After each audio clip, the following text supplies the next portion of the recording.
नमस्ते दोस्तों, कैसे हैं आप सब। तो दोस्तों, कहाँ कहाँ से आप मेरी वीडियो देख रहे हैं, एक बार कमेंट तो जरूर करिएगा। और हाँ, वीडियो कैसी लगी ये भी कमेंट करना बिल्कुल मत भूलिएगा, जिससे मुझे पता चल सके कि मेरे व्यूअर्स को मेरी बनाई हुई वीडियोस कितनी पसंद आ रही हैं। तो चलिए शुरू करते हैं आज की वीडियो। वीडियो बहुत ही ज्यादा यूजफुल है, पसंद आए तो लाइक कर दीजिएगा। तो हमारी आज की जो सबसे पहली टिप है वो इस तरह के नीम ऑयल को लेकर है। नीम ऑयल मार्केट में इजीली मिल जाते हैं। जैसा कि आपको पता है कि आजकल जो है मच्छर लगने वाले हैं, मतलब जैसे ही आपको पता है कि सर्दी वगैरह आती है तो घर में मच्छर बहुत ज्यादा लगने लगते हैं, मतलब हर मौसम में ही मच्छर बहुत ज्यादा लगते हैं। ऐसे टाइम पर बच्चों की स्किन पर आपको लेना है वैसलीन या फिर बोरोलिन, जो भी आप बच्चों की स्किन पर लगाते हैं, या फिर कोई भी क्रीम जो बच्चों की स्किन पर हो, उसके साथ आपको लेना है बहुत थोड़ा सा नीम का तेल। नीम का तेल जो होता है ऑर्गेनिक होता है, हर्बल होता है, इससे हमारी स्किन को कोई नुकसान नहीं होता है। इवन बच्चों की स्किन पर भी आपको अपनी क्रीम में हल्का सा, जितना मैंने दिखाया है इतना ही नीम ऑयल को अच्छे से मिलाना है, और बच्चों के हाथ या पैर पर जहां पर भी आपको डर है कि मच्छर काटेंगे, वहां पर इसको अच्छे से अप्लाई कर दीजिए। बच्चों के साथ साथ बड़े भी इसको लगा सकते हैं। जैसे देखिए, मैं भी अपने हाथों पर लगा रही हूँ। अगर आपको पैरों में लगता है मच्छर काटते हैं तो पैरों में इसको अप्लाई करिए। बच्चे स्कूल जा रहे हैं और लगता है कि मच्छर स्कूल में भी भर रहे हैं, ज्यादा हो रहे हैं, बच्चों को बीमारियां हो रही हैं, तो आप इस तरह से नीम ऑयल मिलाकर बच्चों को उनकी स्किन पर लगा दीजिए। मच्छर का डर बिल्कुल खत्म हो जाता है पूरे दिन नीम ऑयल का जो असर होता है स्किन पर, इससे मच्छर दूर भागते हैं। तो इस तरह से आप भी जो है मच्छर के प्रभाव से फ्री हो सकते हैं। नेक्स्ट टिप है धनिया को लेकर। आजकल धनिया खूब सारी आ रही है मार्केट से, और ऐसे टाइम पर क्या होता है कि हम धनिया को जब लाते हैं तो हम ये सोचते हैं हरी पत्तियां निकाल लो और बाकी के डंठल को तो फेंक दो, क्योंकि इस समय जब बहुत ज्यादा मिलने लगती है तो कोई भी चीज की वेस्टेज हम बहुत ज्यादा करने लगते हैं। लेकिन क्या आपको पता है कि जो धनिया के डंठल होते हैं, इनको आप चाहें तो पूरे साल के लिए स्टोर करके रख सकते हैं। इसके लिए आपको क्या करना है, धनिया की पत्तियों को अलग निकाल लेना है और धनिया के डंठल को अलग करते जाना है। आप इस धनिया के डंठल को जो है फ्रेश भी जो है यूज कर सकते हैं, और इसको सुखाकर भी यूज कर सकते हैं। आपको सुखाना है तो आप इसको छांव में 2-3 दिन लगातार फैला दीजिए, या फिर हल्की धूप में कपड़ों से ढककर फैला दीजिए। उसके बाद से मिक्सी में पीसकर इसका पाउडर बनाकर रख लीजिए। अगर आपको साल भर के लिए नहीं स्टोर करना है तो आप फ्रेश में ही इस तरह से बारीक चॉप करके धनिया को, यानी कि धनिया के डंठल को अच्छे से वॉश करिए, पानी सुखाइए और बारीक चॉप कर लीजिए। चॉप करने के बाद फ्रिज में डब्बे में भरकर रख दीजिए।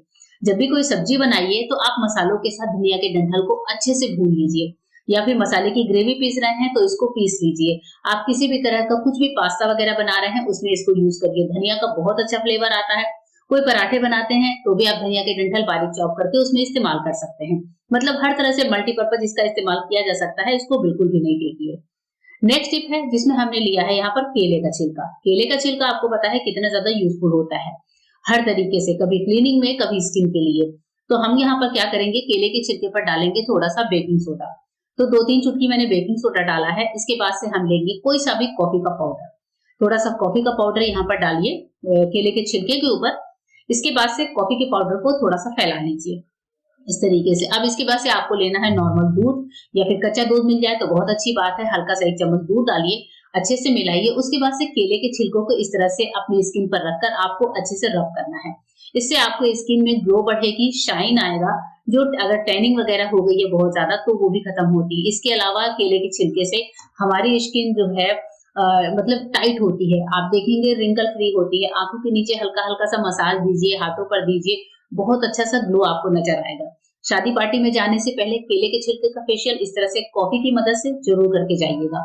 और इसके बाद से आपको 2 से 3 मिनट इस तरह से मसाज करनी है, और उसके बाद से ठंडे पानी से हाथों को या फिर फेस पर जहां पर भी आपने लगाया है, इस तरीके से आप उसको अच्छे से वॉश कर लीजिए। केले के छिलकों को फेंक दीजिए। ये देखिए, हाथों को धुलने के बाद हाथों की शाइन कितनी ज्यादा है, हाथ बहुत ज्यादा अच्छे लग रहे हैं, ग्लोइंग लग रहे हैं।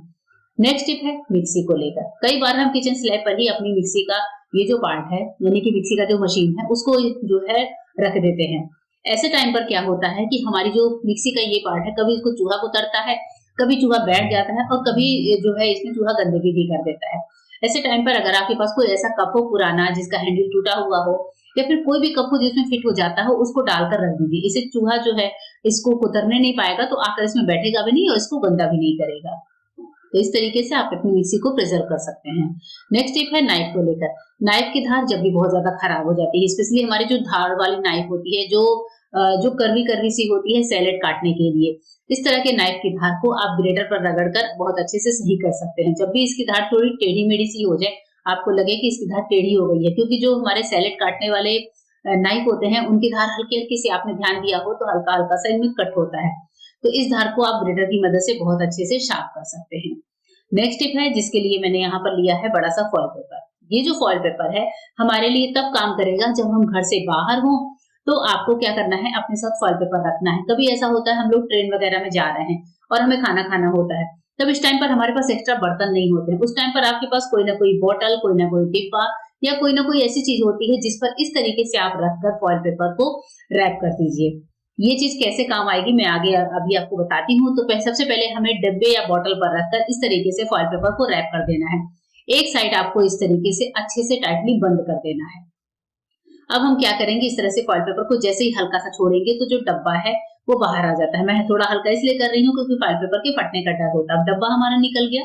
अब ये देखिए हमारा एक बढ़िया सा बोल टाइप का बनकर तैयार है। अब आप जैसे कोई सूखी चीज खा रहे हैं, कोई नमकीन खा रहे हैं, बच्चों को चिप्स दे रहे हैं, कोई बिस्किट खा रहे हैं, तो ये तो शेप मैंने आपको एक नॉर्मल बताई है जेम के डिब्बे से बनाकर। आप ऐसी छोटी शेप भी छोटी कटोरियों की बना सकते हैं। किसी छोटी छोटी जैसे क्रीम की कोई डब्बी है रास्ते में आपके पास है, उससे आप फॉइल पेपर की शेप देके और बच्चों को उसमें कोई भेलपुरी, कोई चाट, कुछ भी नमकीन चिप्स वगैरह जो है वेफर्स वगैरह बच्चों को रास्ते में खाने को दे सकते हैं। इसके बाद से आप इसको डिस्कार्ड भी कर सकते हैं। तो बर्तन ना रखकर आप ट्रेन वगैरह में जब भी जा रहे हो तो इस तरीके से फॉइल पेपर का रोल रखकर ले जाइए और कटोरियां बनाकर एंजॉय करिए। नेक्स्ट टिप है जिसके लिए हम यहाँ पर टॉयलेट में साबुन को कट करेंगे। जी हाँ, टॉयलेट में आज मैं साबुन को कट कर रही हूँ। चलिए क्यों कर रही हूँ देखते हैं।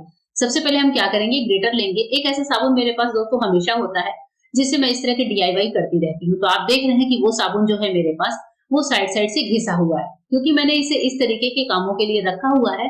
जैसे कोई DIY में बनाती हूँ या कुछ भी सोल्यूशन में तैयार करती हूँ तो ये साबुन में यूज करती हूँ। तो ये साबुन एकदम क्लीन होता है, साफ होता है, नया है। मैंने इसको अपने किचन में ही रखा हुआ है।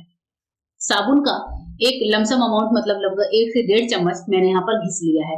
तो थोड़ा सा हमें चाहिए होगा 1 से 1.5 चम्मच साबुन का घिसा हुआ पार्ट। उसके बाद से हम यहाँ पर ले रहे हैं थोड़ा सा नमक। जी हाँ, जो वही नमक जो आपके किचन में होता है।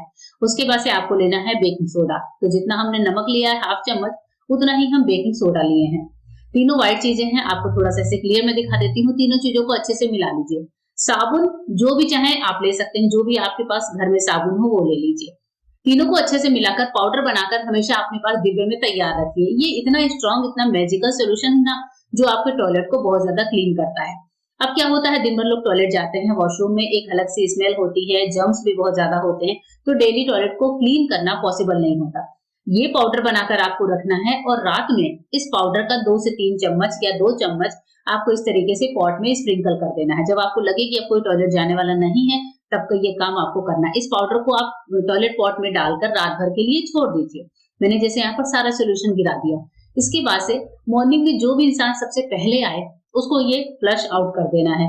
यानी कि जैसे आप सुबह उठकर आते हैं तो टॉयलेट के इस पार्ट को जो साबुन वाला है उसको आपको फ्लश कर देना है। फ्लश करने के बाद से ही आप देखेंगे कि आपकी टॉयलेट में इतनी ज्यादा शाइन आ गई है कि आपको देखकर ही यकीन नहीं होगा, टॉयलेट बिल्कुल क्लीन हो जाता है।